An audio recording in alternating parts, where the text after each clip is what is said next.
What's going on, guys? It's Jimmy here. Welcome to our daily show where we discuss everything going on here in our country that you need to know about here on a daily basis.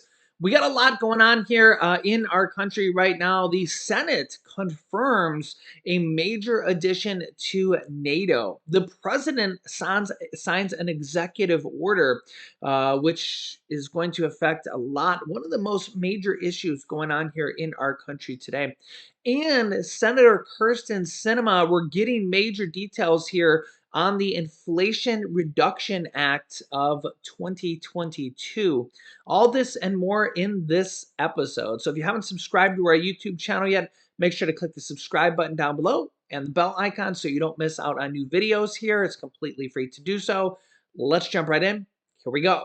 Okay, first up, the Senate has confirmed the vote to add Sweden and Finland to NATO, with every single Democrat and Republican voting yes or not voting. The 95-1 was the total vote. The only senator to vote no. Do you have a guess? Do you already know from maybe my previous video? The only senator to vote no, Republican Senator Josh Hawley from Missouri. That's right. He's the only senator to vote no. He says instead of letting them join NATO, we should not be concerned or not let them join NATO. In fact, we should be more concerned about China. And remember, China did actually, if you see my previous video from last night, yeah, you can see here, furious China fires missiles near Taiwan in drills right after Nancy Pelosi's visit. So Josh Hawley says we should not be concerned about Russia or Europe or Finland or NATO or Sweden and voted no, but it's really kind of two different issues to say that Sweden and Finland can't join NATO because of China. It's really it's a little bit strange to me. You can let me know your thoughts here. If anything, if China attacked us or if Russia attacked us, if anything, we would have two more major countries on our team, on our side, on NATO. Um, if anything, making our team stronger. You can let me know your thoughts here in the comments. But nonetheless, this has passed, but all the countries in NATO still have to ratify this and all have to vote. That has not quite happened yet, but there's no countries that have voted no yet. So they are on the path to doing that. It is in the process. I'll keep you up to date. The White House has now officially declared monkeypox a public health emergency as it is spreading here in the United States, thousands and thousands of cases. Could this be the next major pandemic, similar to COVID? Yeah. Yeah, you can see here the Biden administration on Thursday officially declared monkeypox a public health emergency, a move that's aimed at freeing up emergency funding and improving distribution of vaccines and treatment. Quote, we are prepared to take our response to the next level in addressing this virus. Remember, monkeypox has been around for years. It's not a new virus, but it's now spreading at a much faster rate. And not just in the US, all around the world as well. We urge every American to take monkeypox seriously and to take responsibility to help us tackle this virus. The announcement comes amid intense criticism that the Biden administration failed to recognize the severity of the outbreak, leading to shortages of vaccine doses and diagnostic tests, even as the demand has soared. Similar to what the Trump administration got the same type of criticism at the beginning of the COVID outbreak, the same type of criticism. It's tough, though, at the very beginning of an outbreak it's really tough to kind of see what's going to happen, to see the future, also not panic people. If I was the president, whether it was, if I could put myself in Trump's shoes or put myself in Biden's shoes, it's really tough to see what type of pandemic, how big it's going to get. Like, for example, monkeypox. How big is it going to get? How many people are going to die? Is it going to wither away? Is it going to go on to be millions of people? Is it going to slink off into nothing. You have no idea. You have no idea where it's going to be a year from now, 2 years from now, 5 years from now. Is it going to go dormant? Is it going to spread off to the whole world? I mean, look at COVID right now. It's still around. In fact, we look at right now, the most recent day's data, 217,000 people tested positive in just a single day. This is happening almost every day. The 7-day average is 116,000 people per day, every single day. And you see here in the US alone, we've had over 1.3 million people die from this virus or from complications due to this virus. And worldwide, over 6.4 million people have died. The US has almost 100 million people that have tested positive, and this are only people that have gone to official testing facilities or hospitals. Does not include all the people that use the at-home tests and then didn't go to an official testing facility, which is probably a lot of people, especially considering you can get those at-home tests for free. You can now get like a third round at covidtests.gov, covidtests.gov. And yeah, there's just a lot of these. I mean, it just, in fact, the White House recently said here, here's a headline here right from Yahoo News. This is directly from a White House senior House correspondent. The COVID-19 is going to be with us forever, the White House says. So it could be like the flu, which is a virus. It could be with us forever.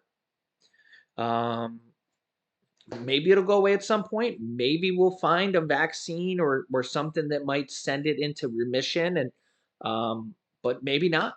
Maybe not. And remember, people die from the flu every year as well. It really just depends on who the person is, how old they are, how sickly they are, what other type of um, immune system disparities they have. But yeah, this is kind of the issues here today. Next up, President Biden signs a new executive order on abortion rights. It says, quote, women's health and lives are on the line. Right now, the three most major issues that come up time and time again when polling comes up are, right now at least, are inflation, abortion rights, whether you're pro-life or pro-choice, and gun safety. Those are the three big ones right now. The other one that comes around a lot is the border issue that has not really been a hot topic as of late, but is a hot topic. Inflation's number one though, but the other ones are really hot issues on a lot of people's minds right now as we go into the elections.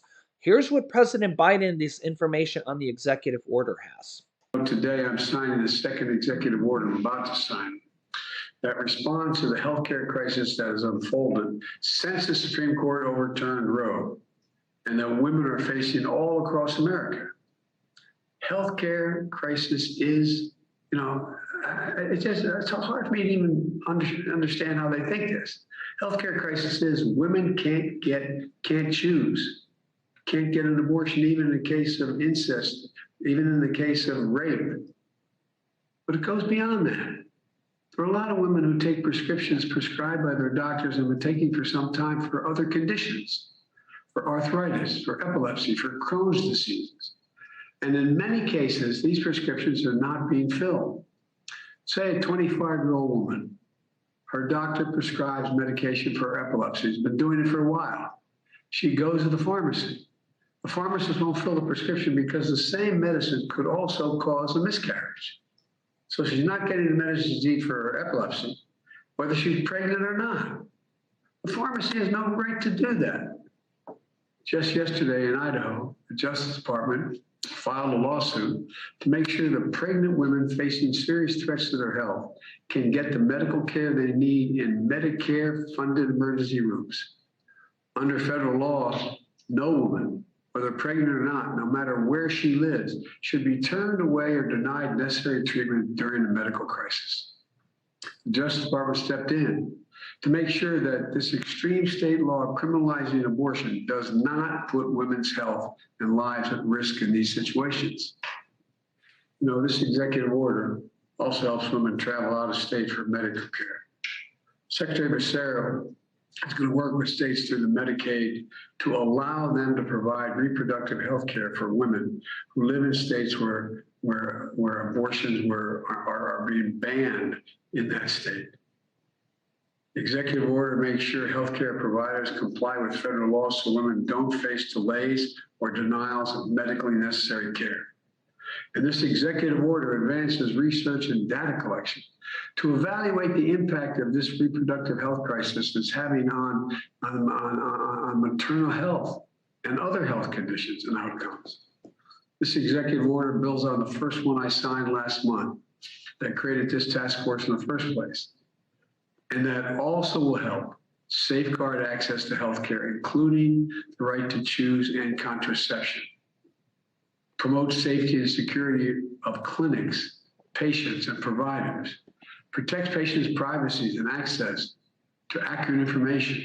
This also comes as we're seeing a lot of states either turning down abortion or ratifying that abortion cannot be legal. The state of Kansas put it to the voters. We're not seeing a lot of that. A lot of it is just going to the lawmakers are doing this, but Kansas voters actually got a say in this, and the voters preserved abortion access in a high turnout primary. It was the first state level test since Roe v. Wade was overturned. Yeah, abortion rights opponents in Kansas vowed to keep fighting after, of course, just people on both sides here.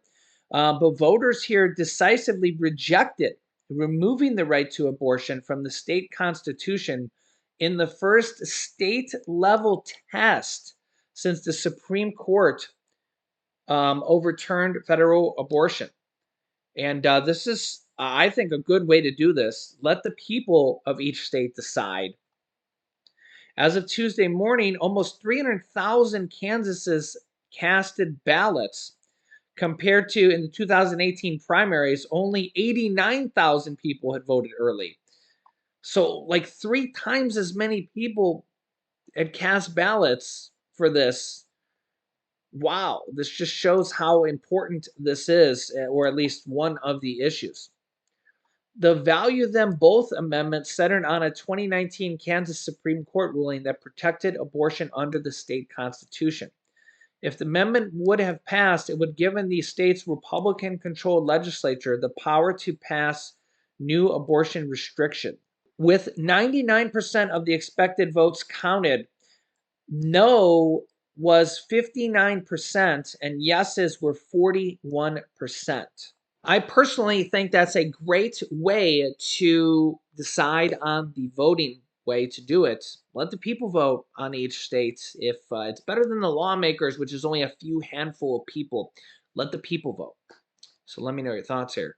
Meanwhile, data is, or not data, but maybe information is coming in on Senator Kyrsten Sinema's decision on what she's going to do with the reconciliation process, the Inflation Reduction Act of 2022. Here's some of that. Check this out. You need one more Democratic vote. Senator Kyrsten Sinema. Well, we did have a nice conversation, and we're exchanging papers back and forth to make sure we understand everything and she understands where we're coming from. Well, one day later, there is revealing new reporting on what Senator Kyrsten Sinema may ask for before signing on to the Democrats' big climate, healthcare, and tax bill. According to Politico, she wants to nix language narrowing the so-called carried interest loophole. That cutting that provision would axe $14 billion of the bill's $739 billion in projected revenue.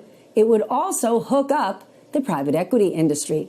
And she would like roughly $5 billion in drought resiliency funding added to the legislation. Back with us to talk about that and much more, California Congresswoman Katie Porter. Congresswoman, this bill is getting a lot of support. Just today, 5 former Treasury secretaries, including Hank Paulson, who served in the Bush administration, they support it. Do you? Well, yeah, absolutely. And I think it's a rather cold day in hell when I'm here talking about how much I agree with Hank Paulson, somebody who I had a lot of disagreements with when he was Treasury Secretary. But this bill really does put the pieces together, both on the revenue side and on the spending side, in a way that is very thoughtful and very balanced. It's going to make investments in climate change and energy security and in healthcare. It's going to raise revenue by creating a more fair tax code, and it's going to bring down the deficit. So it is a much more streamlined bill than what we've been talking about in the past, but it's no less important in its scope for our economic future. Which is why Democrats and Republicans could get behind it. But of course, no Republicans are. So all of this is sitting on Kyrsten Sinema. She is in a hugely powerful position. Yet the one thing she's asking for while she is in the catbird seat is to leave the carried interest loophole alone. Can you help us understand how that would serve anyone in the state of Arizona, a complete hookup for private equity titans? Who in Arizona would care about that? Well, I can't speak to how many, private equity titans and hedge fund managers there are in Arizona, but the larger point is that Kyrsten Sinema should be putting the needs of the American people first. And that the American people benefit from a fair tax code. And that's really what closing the carried interest loophole is. There's a reason we call it a loophole, because it allows certain kinds of income to pay a tax rate that, as you know, Stephanie, is about half what similar income people have to pay. So it's a capital gains rate instead of an ordinary income rate. And so this is about raising revenue. It's about creating a more fair tax code. And I'm hopeful that Sinema is making some noises here, but that she has not dug in on this, because this is absolutely a wrong-headed position. And I had the bill for the last two Congresses to close the carried interest loophole in the House. And it is a tremendously important thing to deliver tax fairness for the American people. Do you have any reason to believe that it's just noises on her part and she will actually get behind it? Or it's just a hope? What we've seen so far is reporting. We haven't actually seen, to the best of my knowledge, a statement from Senator Sinema. So I'm hopeful that these conversations are occurring, that she's going to come around. And look, she's asked for more funding for droughts, $5 billion, as you mentioned, and we're going to have to pay for that somewhere. Joe Manchin has made clear that we're going to pay for things in this bill. This bill is going to reduce the deficit. It is going to be a balanced approach. So if she wants to do that drought funding, which as a Californian, I definitely support addressing that, then she can't, at the same time that she wants more spending on her priorities, be asking us to lose on the revenue side. That's the wrong direction to be heading in. Yeah, so will Kyrsten Sinema and Joe Manchin and everybody be able to pass this bill? I'll keep you up to date here. Let me know your thoughts. It's weird that, not weird, but, Senator Kyrsten Sinema wants to change something for rich people and corporate donors. This is the thing she wants to change. It's, irony at its finest, right? The carried interest loophole, right? So I'll keep you up to date here with everything. This is kind of the sadness in Congress here, that just this is what's important to them, or at least some of them. So vote with your with. I mean, she's not up for re-election yet. She will be in 2 years. But I mean, this is what a lot of politicians, their actions speak.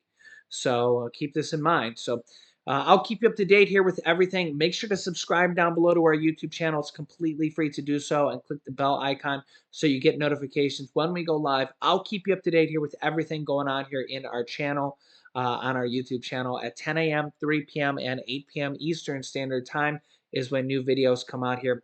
You can click here to see crazy news of what happened with China and Russia.